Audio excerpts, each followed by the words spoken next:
Price the lord. ದೇವರ ನಾಮಕ್ಕೆ ಸ್ತೋತ್ರವಾಗಲಿ. ದೇವಜನರೇ, ಈ ದಿನದ ಸಂದೇಶಕ್ಕಾಗಿ ಆರಿಸಿಕೊಂಡಿರಲಿಕ್ಕಿರುವಂಥ ದೇವರ ವಾಕ್ಯದ ಭಾಗವು 2 ಕೊರಿಂಥದವರಿಗೆ ಬರೆದ ಪತ್ರಿಕೆ 12ನೇ ಅಧ್ಯಾಯ ವಚನ 9. ನನ್ನ ಕೃಪೆಯೇ ನಿನಗೆ ಸಾಕು, ಬಲಹೀನತೆಯಲ್ಲಿಯೇ ಬಲವು ಪೂರ್ಣ ಸಾಧಕವಾಗುತ್ತದೆ ಎನ್ನುವಂಥದ್ದು. ಈ ದಿನದ ಸಂದೇಶದ ತಲೆಬರಹ ಆಂತರ್ಯ ಮನುಷ್ಯನ ವಿಶೇಷ ಬಲ ಎನ್ನುವಂಥದ್ದು.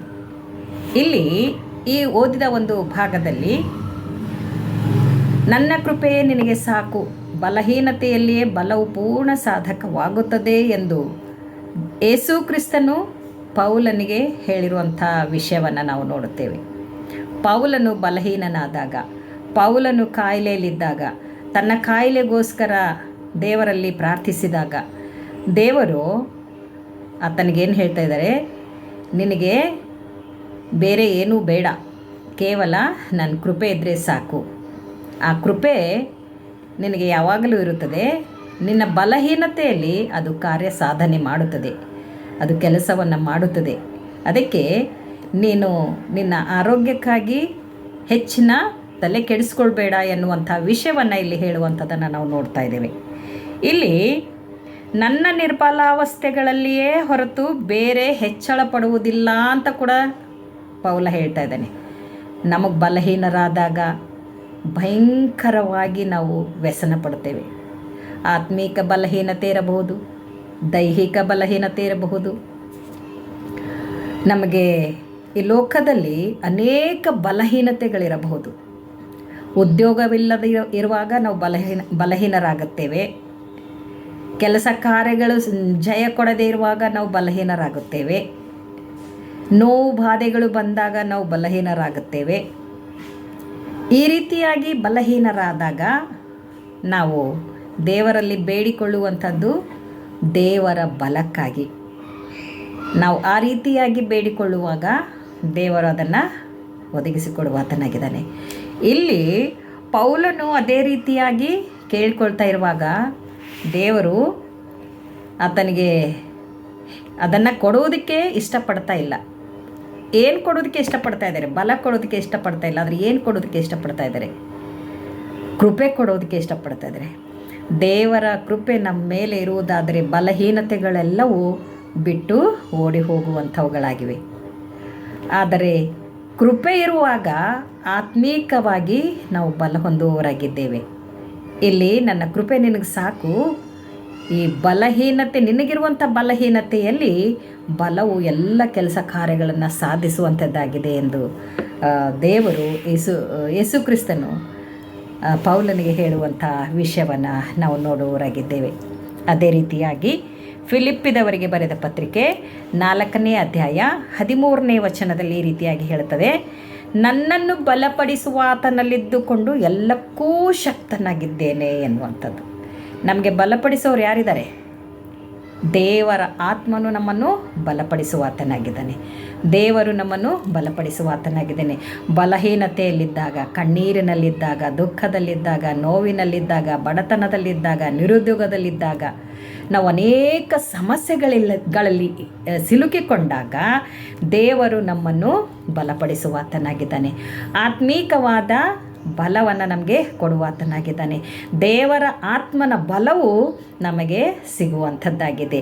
ಆವಾಗ ನಾವೇನಂದರೆ ನನ್ನನ್ನು ಬಲಪಡಿಸುವಾತನಲ್ಲಿದ್ದುಕೊಂಡು, ಅಂದರೆ ನಾನು ಆತನಲ್ಲಿದ್ದುಕೊಂಡು, ದೇವರಲ್ಲಿದ್ದುಕೊಂಡು, ದೇವರ ಆತ್ಮನಲ್ಲಿದ್ದುಕೊಂಡು, ದೇವರ ಆತ್ಮನು ನನ್ನನ್ನು ಬಲಪಡಿಸುವಾತನಾಗಿದ್ದಾನೆ. ದೇವರ ವಾಕ್ಯಗಳು ನನ್ನನ್ನು ಬಲಪಡಿಸುವಂಥವುಗಳಾಗಿವೆ. ದೇವರ ಮಾತುಗಳು ನನ್ನನ್ನು ಬಲಪಡಿಸುವಂಥವುಗಳಾಗಿವೆ. ದೇವರು ನನ್ನನ್ನು ಬಲಪಡಿಸುವಾತನಾಗಿದ್ದಾನೆ. ಆತನಲ್ಲಿದ್ದುಕೊಂಡು ಎಲ್ಲ ಮಾಡುವುದಕ್ಕೂ ಶಕ್ತಿಯನ್ನು ಹೊಂದಿದ್ದೇನೆ ಎನ್ನುವಂಥದ್ದು. ಯಾವ ಕೆಲಸ ಮಾಡುವುದಕ್ಕೂ ಹಿಂಜರಿಯುವುದಿಲ್ಲ. ಏನು ಮಾಡಬೇಕಂದ್ರೂ ನಾನು ಸೋತು ಹೋಗುವುದಿಲ್ಲ. ಯಾಕೆಂದರೆ ನನ್ನನ್ನು ಬಲಪಡಿಸುವಾತನು ನನ್ನಲ್ಲಿದ್ದಾನೆ, ನಾನು ಆತನಲ್ಲಿದ್ದೇನೆ. ಆತನಲ್ಲಿದ್ದುಕೊಂಡು ನಾನು ಏನು ಕೆಲಸ ಮಾಡುವುದಕ್ಕೂ ನಾನು ಶಕ್ತನಾಗಿದ್ದೇನೆ ಎನ್ನುವಂಥದ್ದು ದೇವರ ವಾಕ್ಯದಲ್ಲಿ ನಾವು ನೋಡುವವರಾಗಿದ್ದೇವೆ. ಮತ್ತು ಕೀರ್ತನೆಗಳು 103ನೇ ಅಧ್ಯಾಯ ವಚನ 5b ಈ ರೀತಿಯಾಗಿ ಹೇಳ್ತದೆ, ಹದ್ದಿಗೆ ಬರುವಂತೆಯೇ ನಿನಗೆ ಯೌವನವನ್ನು ತಿರುಗಿ ಬರ ಮಾಡುತ್ತೇನೆ. ಯಾವಾಗ ನಾವು ಬಲಹೀನರಾದಾಗ, ನಾವು ವಯಸ್ಸಾಗಿ ಮುಪ್ಪನ್ನು ಕಾಣುವಾಗ ನಮ್ಮ ದೇಹದಲ್ಲಿ ಬಲಹೀನತೆಯನ್ನು ಕಾಣಬಹುದು. ಅದೇ ರೀತಿಯಾಗಿ ನಾವು ಆತ್ಮೀಕ ರೀತಿಯಿಂದ ದೇವರಿಂದ ದೂರ ಹೋದಾಗ ನಾವು ಆತ್ಮೀಕ ರೀತಿಯಿಂದ ಬಲಹೀನರಾಗ್ತೇವೆ. ಅಂಥ ಸಮಯದಲ್ಲಿ ದೇವರು ಎಷ್ಟು ಒಳ್ಳೆ ಅಭಯ ವಚನ ಕೊಡ್ತಾ ಇದ್ದಾರೆ, ಎಷ್ಟು ಉತ್ತಮವಾದ ವಾಕ್ಯ ಕೊಡ್ತಾ ಇದ್ದಾರೆ.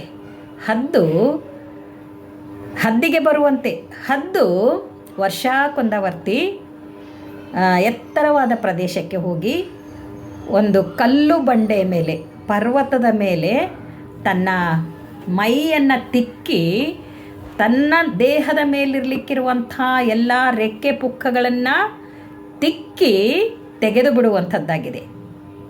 ಅದಕ್ಕೆ ಹೊಸ ರೆಕ್ಕೆ ಪುಕ್ಕಗಳು ಬಂದು ಅದು ಹೊಸ ಜೀವಿತವನ್ನು ಜೀವಿಸುವಂಥದ್ದಾಗಿದೆ.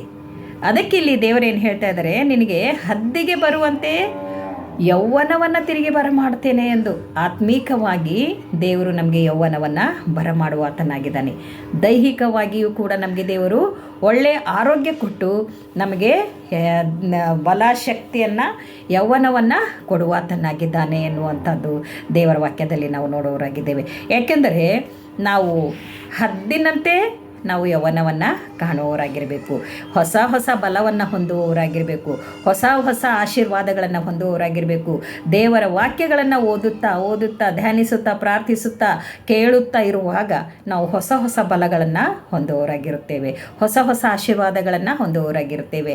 ಹದ್ದಿಗೆ ಬರುವಂತೆ ಹದ್ದು ಯಾವ ರೀತಿಯಿಂದ ತನ್ನ ರೆಕ್ಕೆ ಪುಕ್ಕಗಳನ್ನೆಲ್ಲ ತಿಕ್ಕಿ ತೆಗೆದು ಹಾಕಿಬಿಡುತ್ತದೋ ಆ ರೀತಿ ನಮ್ಮಲ್ಲಿರಲಿಕ್ಕಿರುವಂಥ ಅಶಾಂತಿ, ಅಸಮಾಧಾನಗಳನ್ನು, ಕಣ್ಣೀರು, ದುಃಖಗಳನ್ನು ನಾವು ತೆಗೆದು ಹಾಕಿ ದೇವರಲ್ಲಿ ಮೊಣಕಾಲೂರಿ ಪ್ರಾರ್ಥಿಸುವಾಗ ಹದ್ದಿಗೆ ಬರುವಂತೆ ನಮಗೆ ತಿರುಗಿ ಆತ್ಮೀಕ ಯೌವನವನ್ನು ದೇವರು ಕೊಡುವಾತನಾಗಿದ್ದಾನೆ ಎನ್ನುವಂಥದ್ದು ಈ ವಾಕ್ಯದಲ್ಲಿ ನಾವು ನೋಡುವವರಾಗಿದ್ದೇವೆ.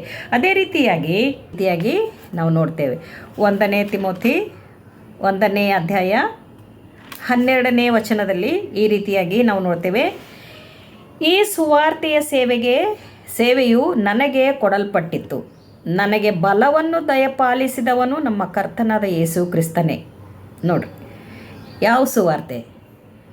ಯೇಸು ಕ್ರಿಸ್ತನೇ ನಿಜವಾದ ದೇವರು.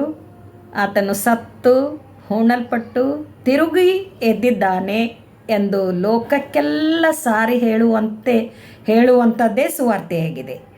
ಈ ಸುವಾರ್ತೆ ನನಗೆ ಕೊಡಲ್ಪಟ್ಟಿದೆ, ನಮಗೆ ಕೊಡಲ್ಪಟ್ಟಿದೆ, ನಿಮಗೆ ಕೊಡಲ್ಪಟ್ಟಿದೆ, ದೇವರನ್ನು ನಂಬಿದ ಪ್ರತಿಯೊಬ್ಬರಿಗೆ ಕೊಡಲ್ಪಟ್ಟಿದೆ.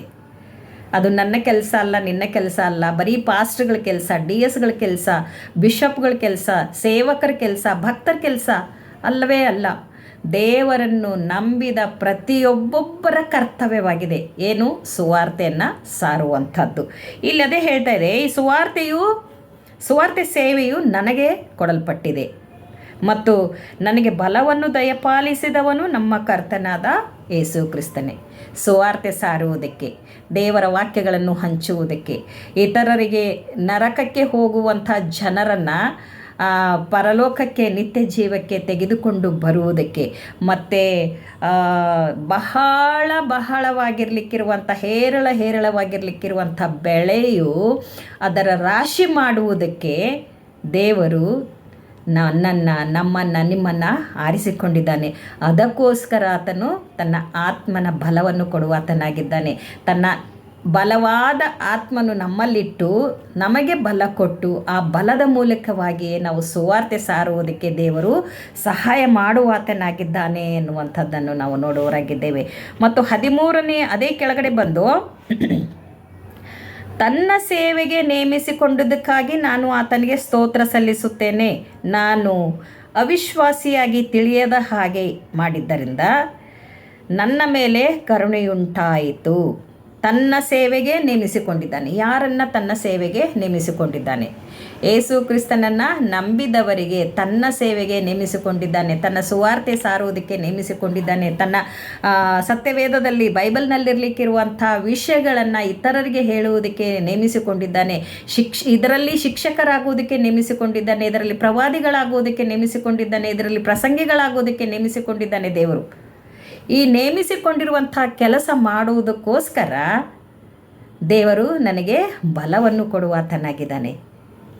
ಆ ಬಲದಿಂದ ನಾವು ಲೋಕದ ಕಟ್ಟ ಕಡೆಯವರೆಗೆ ಹೋಗಿ ಸುವಾರ್ತೆ ಸಾರಬೇಕು. ತಂದೆಯ ಮಗನ ಪರಿಶುದ್ಧಾತ್ಮನ ನಾಮದಲ್ಲಿ ದೀಕ್ಷಾಸ್ನಾನ ಕೊಡೋರಾಗಿರಬೇಕು ಎಂದು ಶಿಷ್ಯರಿಗೆ ಹೇಳಿದ ಮಾತು ನನಗೂ ನಿಮಗೂ ಕೂಡ ಅನ್ವಯಿಸುವಂಥದ್ದಾಗಿದೆ. ಮಾಡುವವರಾಗುವುದಕ್ಕೆ ಬಲ ಹೊಂದೋಣ.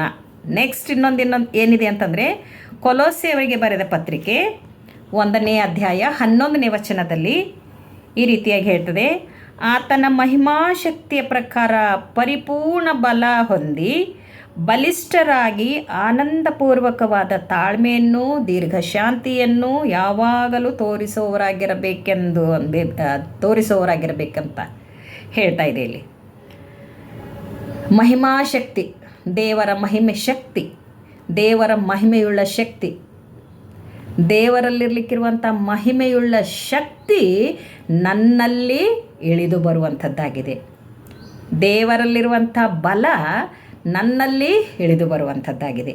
ಆ ಬಲ, ಆ ಮಹಿಮಾ ಶಕ್ತಿ ಲೋಕದ ಜನರಿಗೆ, ಅಂದರೆ ಆತನನ್ನು ಸ್ವೀಕರಿಸಿಕೊಂಡವರಿಗೆ, ಆತನ ಭಕ್ತರಿಗೆ, ಆತನ ಮಕ್ಕಳಿಗೆ, ಆತನ ಸೇವಕರಿಗೆ ಆತನು ಪರಿಪೂರ್ಣ ಬಲಿಷ್ಠರಾಗಿ, ಅರ್ಧಮರ್ಧ ಅಲ್ಲ, ನಾನು ಅರ್ಧಮರ್ಧ ಬಲ ಹೊಂದಿ ನಾನು ಸುವಾರ್ತೆ ಸಾರ್ತೇನೆ, ಸೇವೆ ಮಾಡ್ತೇನೆ ಅಂತಂದರೆ ನಾನು ಮಾಡುವಾಗ ಮುಗ್ಗರಿಸಿ ಬೀಳುವಂಥದ್ದಾಗಿದೆ, ತಪ್ಪಿ ಹೋಗುವಂಥದ್ದಾಗಿದೆ ಮತ್ತು ಅದರಲ್ಲಿ ಸೋತು ಹೋಗುವಂಥದ್ದಾಗಿದೆ. ಆದರೆ ಇಲ್ಲಿ ದೇವರೇ ಏನು ಹೇಳ್ತಾ ಇದ್ದಾರೆ,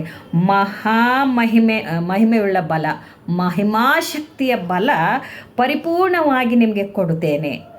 ಪರಿಪೂರ್ಣವಾಗಿ ಆನಂದಪೂರ್ವಕವಾಗಿ ತಾಳ್ಮೆ ದೀರ್ಘ ಶಾಂತಿಯನ್ನು ಯಾವಾಗಲೂ ಹೊಂದಿಕೊಳ್ಳ್ರಿ ಎನ್ನುವಂಥದ್ದು ದೇವರು ನಮಗೆ ಆಶೀರ್ವಾದವನ್ನು ಅನುಗ್ರಹಿಸ್ತಾ ಇದ್ದಾನೆ. ನಾವು ಆ ಆಶೀರ್ವಾದವನ್ನು, ಆ ತಾಳ್ಮೆಯನ್ನು, ಆ ದೀರ್ಘ ಶಾಂತಿಯನ್ನು, ಮಹಿಮಾಶಕ್ತಿಯನ್ನು, ಪೂರ್ಣ ಬಲವನ್ನು ಹೊಂದಿ ಸುವಾರ್ತೆಯನ್ನು ಸಾರುವವರಾಗಿರೋಣ ಎನ್ನುವಂಥದ್ದು ಇವತ್ತಿನ ದೇವರ ವಾಕ್ಯವಾಗಿದೆ. ಕರ್ತನಲ್ಲಿ ಪ್ರೀತಿಯುಳ್ಳ ದೇವಜನರೇ, ನಾವು ನಮ್ಮ ಜೀವಿತದಲ್ಲಿ ಏನು ಮಾಡ್ತಾ ಇದ್ದೇವೆ? ದೇವರು ನಮ್ಮ ಜೀವಿತದಲ್ಲಿ ಅನೇಕ ಉಪಕಾರಗಳನ್ನು ಮಾಡಿದ್ದಾರೆ. ಆ ಉಪಕಾರಗಳನ್ನು ನಾವು ಯಾವ ರೀತಿಯಿಂದ ತೀರಿಸಬೇಕು? ಅದು ಏನು ಕೊಟ್ಟರೂ ತೀರಿಸೋದಕ್ಕೆ ಸಾಧ್ಯವಿಲ್ಲ. ಆತ್ಮನ ಆದಾಯ ಮಾಡುವಂಥದ್ದೇ ನಮ್ಮ ಕೆಲಸವಾಗಿದೆ. ಆತ್ಮನ ಆದಾಯ ಮಾಡುವಂಥದ್ದು ಸುವಾರ್ತೆ ಸಾರುವುದರ ಮೂಲಕವಾಗಿರಬಹುದು, ಮತ್ತು ದೇವರ ವಾಕ್ಯಗಳನ್ನು ಪ್ರಕಟಿಸುವುದರ ಮೂಲಕವಾಗಿರಬಹುದು, ಯೇಸು ಕ್ರಿಸ್ತನನ್ನು ಪ್ರಚುರಪಡಿಸುವುದರ ಮೂಲಕವಾಗಿರಬಹುದು. ನಾವು ಅನ್ಯ ಜನರನ್ನು, ಇತರರನ್ನು, ಸತ್ಯವೇದ ತಿಳಿಯದ ಜನರನ್ನು, ದೇವರ ವಾಕ್ಯ ತಿಳಿಯದ ಜನರನ್ನು ನಾವು ಆತ್ಮನ ಬಲ ಹೊಂದಿ, ದೇವರ ಬಲ ಹೊಂದಿ, ಆಂತರ್ಯ ಮನುಷ್ಯನ ವಿಶೇಷ ಬಲವನ್ನು ಹೊಂದಿದವರಾಗಿ ಸುವಾರ್ತೆ ಸಾರುವುದಕ್ಕೆ ಹಿಂಜರಿಯದ ಹಾಗೆ ನಾವು ಮುಂದೆ ಸಾಗೋಣ ಎಂದು ಹೇಳುತ್ತಾ ಈ ವಾಕ್ಯವನ್ನು ಮುಗಿಸುತ್ತೇನೆ. ದೇವರ ನಾಮಕ್ಕೆ ಸ್ತೋತ್ರವಾಗಲಿ. ಆಮೇನ್.